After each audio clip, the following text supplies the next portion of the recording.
So it is really my honor today to introduce our next speakers who will engage in a fireside chat, discussing the most pressing issues in development and some of the wicked problems that we are referring to. I think Tara has set up this discussion very well, and what we have here with Bonnie and Wade are very interesting backgrounds to actually have this private sector, public sector, civil society, and of course university, since I'm an ASU discussion. Bonnie serves as DAA of USAID, but before that, she was Deputy Secretary of the Maryland State Department for Aging. Between that time, she went and she was a Senior Vice President at Meridian International, an NGO. She worked in the private sector for IBM. But she began her career as a Foreign Service Officer at the State Department, so we have that full circle. Wade, of course, is well known to our audience. He is a current SID-Washington board member and has served on SID in the past. He is currently the Chief Strategy Officer for International Development, a very long title, Wade, at Deloitte Consulting. And prior to that, he had a 27-year career with USAID, culminating in his final role as acting administrator. Thank you. Thank you, Ann. So, Bonnie, how are you? Good morning. Good morning. How's everyone here? Good. I'm really glad we have a chance for this intimate little chat in front of 900 exactly. in front of 900 people. So we have about a half an hour. I have some questions I want to ask you, obviously, but I wanted to start out with, before I get to the more serious questions, to one that's maybe a little more fun, is to ask you, you've been at USAID for just shy of 4 months. Everyone is delighted that you're here, but I wanted to ask you, what has surprised you about the agency in your first encounter with it? So that's a great and probing question, and I will be fully transparent here and say, when I met with Wade when I first started, he asked, how are you doing? With that very sympathetic way of, how's it going? How are you doing? And I said, you tell me, how am I doing? And a lot of that comes from feedback that he's gotten from all of you. And it's very important for us at USAID to have a good feel for how we're communicating with all of you. As Ann just said, I've done it all. I started public, I went private, I went civil society, and now I'm back in the public sector. And for me, the most interesting thing, getting back to your original question, was seeing how all of that intersects, and seeing that sometimes, and I also went to college, so there's the universities. Good to know. Good to know. Seeing how all of that intersects, not always seamlessly, as I'm sure all of you feel on a not irregular basis, but seeing how it works together and the linkages, but not only that, the imperative of having that work together. I hadn't had as much exposure before to the interagency process, which has taken on a new life, I would say, post 9/11, with really the recognition that prior to, there was less of a discussion, less of a conversation in the interagency than we have now. And I think that's actually very positive. But seeing those linkages and how we all work together has been illuminating to me, and really, I think, actually quite great. Good. I know that the working in the interagency can be challenging, yeah. but I'm glad you find it interesting and useful. I was going to ask you, believe it or not, the very first question was going to be about private sector engagement, even before Tara spoke. But after that great talk, I think we have to talk about private sector engagement a little bit. Okay. So the agency has a new private sector engagement strategy. Can you tell us a little bit about it, why it's important, what you're hoping to accomplish? I would be delighted to. I think Tara covered all of it so brilliantly. It cannot be done. Development needs business, and business needs development, and it can't be done in a silo, or two silos, as it may be, as if you keep them separate. it's so critically important for us in government to recognize that we can't do it all on our own.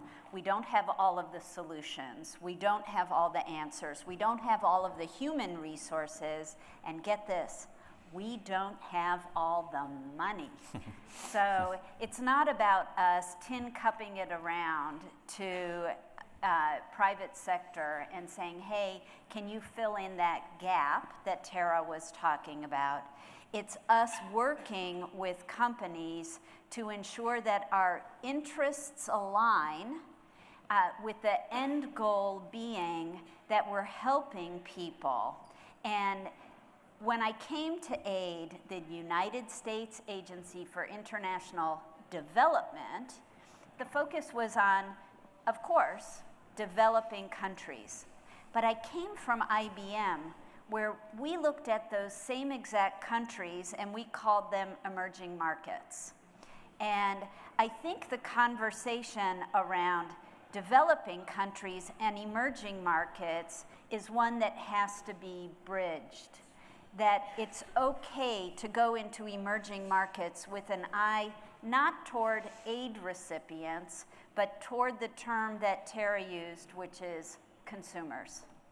And everyone, everywhere in the world wants to be a consumer or a client or a customer. No one and no mom raises her children wanting them to be aid beneficiaries. She or the father has a vision of what a child's future can look like. And working with companies who also see that child as a future consumer, the interests align. It's okay to do good and to do well. Believe me, having lived in the space of being a government contractor, I know that margins in this business are not huge. I know that it's hard to work with USAID and with any government agency. The paperwork is tremendous. One of the things that our private sector engagement strategy is focused on is finding ways to make it easier for companies to do business with USAID. And those companies come in the form of those of you who are here today, as well as local companies in those very emerging markets. We're not doing our jobs well if we're not enabling local private sector to become fruitful and to engage as critical elements in society. Good.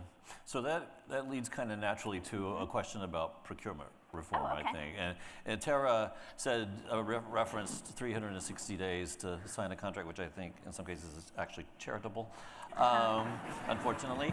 But so the agency has always struggled with an effective, efficient, quick procurement process. And I know that's on your and Administrator Green's minds. Can you tell us what the plans are? So we turn to people like Wade, who have 27 years more experience than we do in USAID, to help us get through some of these problems. In the process of looking at how we do procurement across the agency, it became abundantly clear that 360 days is probably charitable. So we need to find ways to make it easier to do business with us, to contract with us, to receive grants from us. And we looked at a way of restructuring procurement, not to do away with the systems that we have in place, because they're there for safeguarding, making sure that we are good stewards of taxpayers' dollars, but also for looking at new ways to do procurement, ways that will lower the barriers to entry. We look around and there are companies, there are NGOs, there are nonprofits who have never done any work with us because they say, we're down with your mission, but we can't figure out how to get into the agency itself. So we launched something called a New Partnerships Initiative. The idea behind the New Partnerships Initiative is exactly that, to lower the barriers to entry for engaging with USAID. Now, keep in mind that the New Partnerships Initiative is new. So we don't have a long track record with it. But what we're trying to do is bring in new companies, new NGOs, new nonprofits who are operating in spaces that are critically important to those very emerging market countries, where we can make it easier for them to get their good work in place in those countries. What does that mean? It means things like, we're going to be accepting concept notes. I think in old school that's called an RFI response, but a concept note is short. So an RFI response can often, and request for information, an RFI response, even though it often says just 1 to 2 pages, frequently comes in a binder form and has a lot more information necessarily than we were looking for. A concept note really is, what's your good idea on this particular subject? How can, for example, a faith-based organization that works exclusively in East Africa and doesn't have broad visibility into Washington, D.C., how can that organization receive funding from USAID to look at issues around tuberculosis and solving problems in a small number of countries related locally with patients who have tuberculosis? So again, keep in mind, it's new. And it doesn't have a long track record yet, and we're trying to find test cases, and we are finding test cases, to implement this around the world as part of our procurement reform efforts. So I have a feeling you'll be hearing a lot about this over the course of the coming weeks and months. I know many, many, many of you have responded with comments to our effective procurement reform program, and we're grateful for those comments. The last I was briefed, we were at around 170 comments, and that was weeks before the comment period closed. So that's a lot for us to go through, but we're grateful for the comments. We want to make this work and make it easier to do business with you. We've heard the complaints, and we want to be responsive to them. Great. I suspect some of those comments came in binders. They may have too. Let me switch topics a little bit. I want to talk about humanitarian situation around the world. When you look around the world right now, it seems to be on fire. There's crises everywhere: Syria, Venezuela, Yemen, Myanmar. How does the agency cope with so many crises at one time? What impact does it have on the longer-term development goals of the agency? And the new Humanitarian Response Bureau that you're creating, how will it let you do your work better? That's an excellent question. And when we talk about humanitarian assistance, I think when AID was first set up, and you all would know this better than I, when AID was first set up, though, it was really to focus on development, with the humanitarian side for emergency responses to things like hurricanes and cyclones and flooding. And that was a far smaller portion of the work that USAID did. As you said, the humanitarian crises, whether they're natural or unfortunately more often man-made, have taken over an increasing portion of our head space as well as our budget space. And so we have tremendous professionals, and I was honored to meet with many of them in a recent trip that I took to a number of African countries, focusing on refugees and internally displaced people. The work that they do is truly life-saving, whether it's in a cyclone in Mozambique or in an IDP camp. The way that we handle it is to set up these disaster assistance response teams and to deploy them to the crisis hotspots all over the world. And we currently have, as you mentioned, there are 5 active DART teams, disaster assistance response teams, in various places around the world. and they're focusing on the acute crises where they exist. And then we work with our aid missions around the world as the crises diminish in size, like the current crisis that we just had in Mozambique with the cyclones and then another cyclone. Our DART team has now stood down from Mozambique, and we've transitioned to working with the Mozambican government and with the aid mission and with, I know, a number of you to help to bring back the communities that were devastated by cyclones. It's a tremendous, tremendous workload, and it's something that keeps us awake at night. We think about it, and we talk frequently about the 70 million people who are on the move in not a good way. They're people who are refugees, who are IDPs, who are not in their homes. And we talk about it a lot because this is a terrible thing, and there are more people who are displaced from their homes than at any time in modern history. 70 million people. So again, you can imagine it takes up a lot of headspace and it takes up a lot of budget resources. One of the things that we've done as part of the USAID transformation is to set up a Bureau of Humanitarian Assistance that combines our efforts for resilience. I said the same thing. What is resilience? Think about resilience as being a way to get those people home.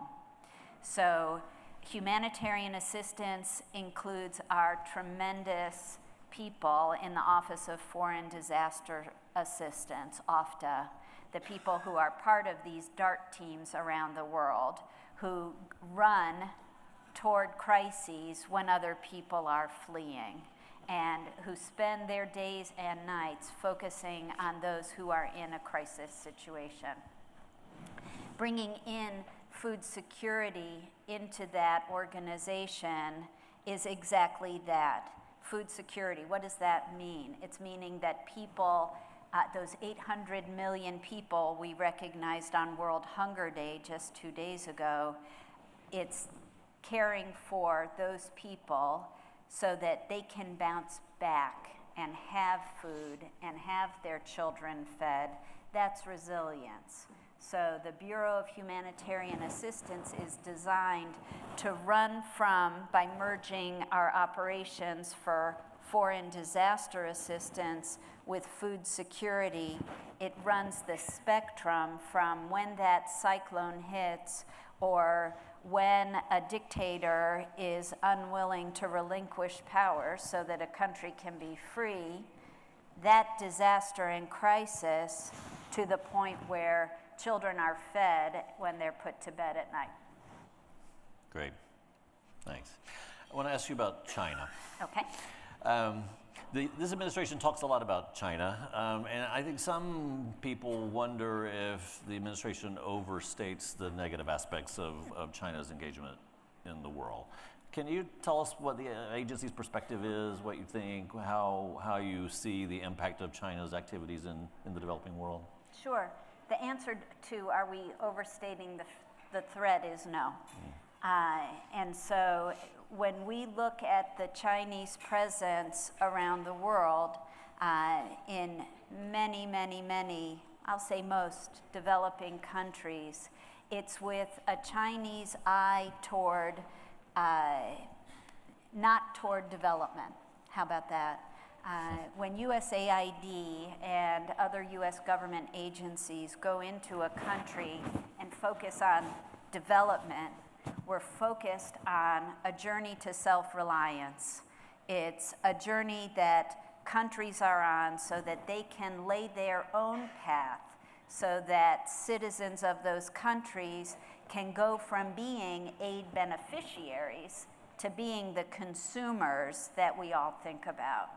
And so a journey to self-reliance is an enabling journey for individual citizens as well as for governments to have control over their future, for governments to be responsive to citizens. the Chinese so-called development model, their Belt and Road Initiative, is designed to bring in Chinese labor and to build Chinese infrastructure projects with Chinese materials, frequently not what we would call to code in the United States, and to saddle countries in which they're doing their work with unsustainable debt. And the Belt and Road Initiative is designed to have a Chinese footprint all across Earth, and it's called the Belt and Road because it follows a belt, and you can see the very clear path toward Chinese attempts to dominate in developing countries in a way that is not beneficial to those countries. It isn't consultative. It is not designed to engage governments to be responsive to their citizens. There's an even more insidious threat, which is on the technology front and with the rollout of 5G and Chinese attempts to control the path of 5G. And it's a very, when I talk to people in the technology space and in the telecommunication space, it's very disconcerting to think about the Chinese government. Oh, because Huawei, by the way, is not a private company. It's a Chinese government-owned company. So when you think about what the efforts are in the 5G space and having Chinese government, not a free society, have control of the information superhighway as it stands today, the one that we're all used to on our cell phones, as well as that superhighway as it runs into the future of the Internet of Things, and I'm not going to get into the tech speak on it, but think about how dependent you are currently on your cell phone, and how if that's run by a government that is ticked off at you on any particular day and can shut down your entire country's access to that cell phone that you're all dependent on, think about that in terms of what 5G is, and tell me that it's not a threat. So the Chinese model is not a development model. The US model, the Western model, which is not necessarily to say only Western countries, is one that is really about self-reliance. We have partner donor countries like India. India used to receive USAID assistance. That presence of USAID has dwindled tremendously over the years, and we see India as a donor country. They're one of the largest donor countries in South Asia. So we look at that model and say, that's a model we can work with. We look at the Europeans. We work with the Europeans all the time. But we don't work with the Chinese because the Chinese model is not one that encourages self-reliance. All right. All right. Thank you. Now ask me what I really think. Don't be shy. I wanted to talk to you about the Development Finance Corporation. So I know most people in this room are happy that the United States government has this new tool and a strengthened a way to engage financially around the world. But people who follow the issues closely are worried about USAID's loss of the Development Credit Authority and what that might mean for the agency in the future. Can you talk a little bit about how USAID is working with the DFC? Is a good relationship? How do you see things rolling out over the coming months? Okay, so it's a good question. The Development Finance Corporation, as probably everyone knows, is going to be stood up on October 1st through legislation in the BUILD Act. And don't have one of your questions be, what does BUILD stand for? Because I can't tell you. But the BUILD Act stipulated that the United States would stand up the Development Finance Corporation, which would be a combination, a merging of OPIC, the Overseas Private Investment Corporation, with some of the assets coming out of USAID, specifically our Development Credit Authority.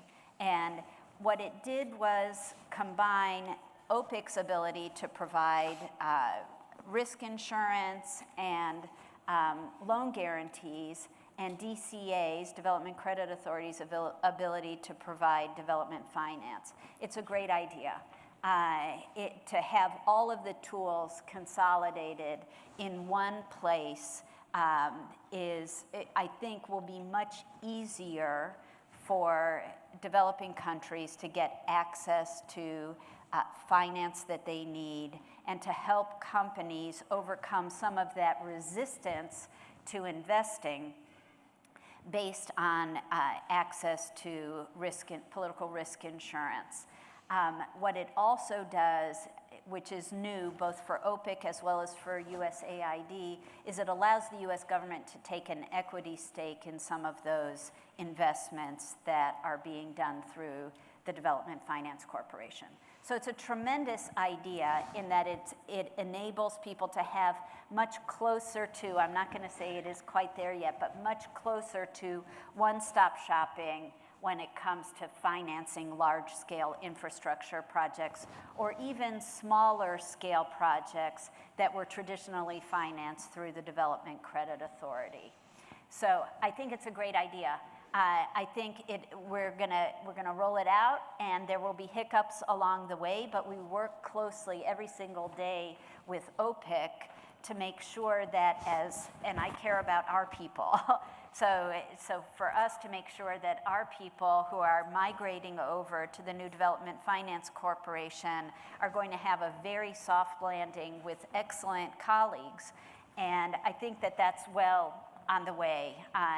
So the people who reside in the Development Credit Authority here are in constant contact with their future colleagues at OPIC, and we're all excited about this future tool that we'll have available for financing important projects around the world. Great. That's good to hear. I think we have time for one more question, and I have many more than one more questions here that I was hoping to ask you. But I'm going to finish with one that I think a lot of people in the room would like to hear your thoughts on. Those of us who work in development worry about the agency's budget. Mm-hmm. And in a world, in a city where there are so many strongly held policy views, and also where much of the administration is focused on domestic issues. What can the people in this room do to ensure that the issues that we care about remain in the forefront, and that development as a discipline and as a pursuit remains important for the U.S. government? I will tell you, we're grateful to you. We're grateful for your support of USAID and the development priorities of the U.S. government. We work with SID-Washington, we work with PSC, we work with Interaction to help us tell our story. So we at USAID are grateful, of course, for every dollar that Congress generously appropriates to us. It's no secret that it's hard to get focus on development priorities when there are so many priorities here at home in the United States. So all of the work that you all do every single day, both showcasing the important work and the important impacts that our investments in development have around the world, is so critically important. I can't overstate that. But it's a tough budget environment. We are very lucky that we have close partners on the Hill in a bipartisan way who care deeply about international development, and who care deeply about the priorities that Administrator Green has laid out, who understand that people who live in developing countries are our future consumers, that national security is impacted by international development efforts. So We have very strong allies. I think there are 900 plus of you in this room, and we're grateful for your continued engagement. That's what I would say on the budget. We are good stewards of every dollar that we get, and that's really through the great work that all of our implementing partners do. You make sure that you are good stewards, because we all have the best interests of American taxpayers at heart at the end of the day. That's great. Thank you. Sure. So, Bonnie, I know what it feels like to sit in your Yes, you do. chair, and I think you're doing a great job. Oh. So thank you for joining us this morning and for being part of the dialogue. Thank you.